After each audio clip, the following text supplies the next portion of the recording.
Manila. Pagbasa sa Aklat ng Kawikaan, Kabanata 10, Talata 1 hanggang 32.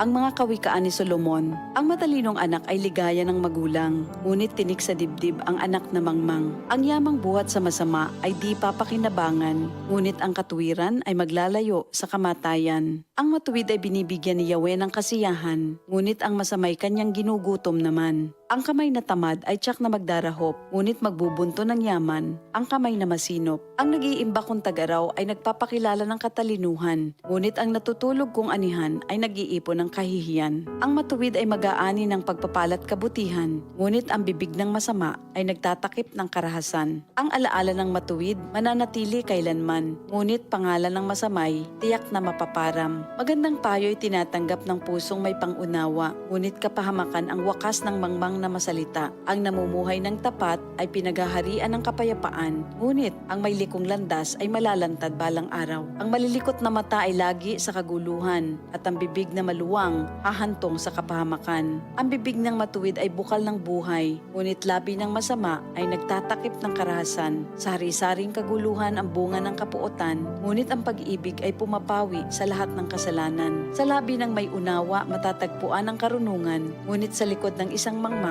pamalo ang kailangan. Ang taong matalino'y nag-iimpok ng karunungan, ngunit ang salita ng mangmang ay nagdadala ng kapahamakan. Ang kayamanan ng mayamay matibay niyang tanggulan, ngunit ang kahirapan ng yagit ay kanyang kapahamakan. Ang kinikita ng matuwid ay nagbibigay buhay, ngunit ang sama-sama winawalda sa kasamaan. Ang nakikinig sa payo ay nasa daan ng buhay, ngunit ang ayaw sumunod ay tungo sa pagkaligaw. Ang nagtatanim ng puot ay puno ng kasinungalingan. Ang naninira sa kanyang kapwa ay isang taong mangmang. Ang taong masalita ay malapit sa pagkakasala, ngunit nagpipigil ng dila ay dunong ang pakilala. Ang dila ng matuwid ay tulad ng pilak na mahalaga, ngunit ang puso ng mangmang ay basura ang kagaya. Ang labi ng matuwid sa marami ay pakinabang, ngunit ang mangmang ay namamatay ng walang karunungan. Ang pagpapala ni Yahweh ay kayamanan na walang kasamang kabalisahan.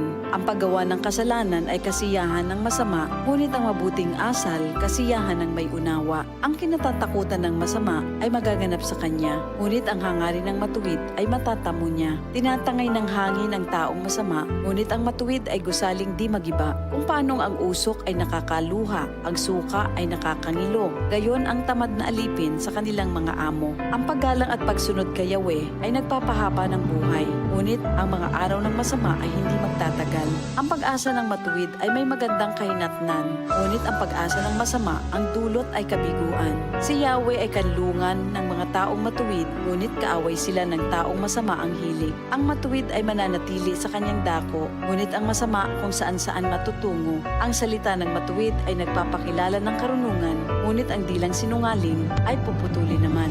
Ang salita ng matuwid ay palaging angkop, ngunit ang salita ng masama ay puro paninira. Ito ang salita ng Diyos. DCXL 558.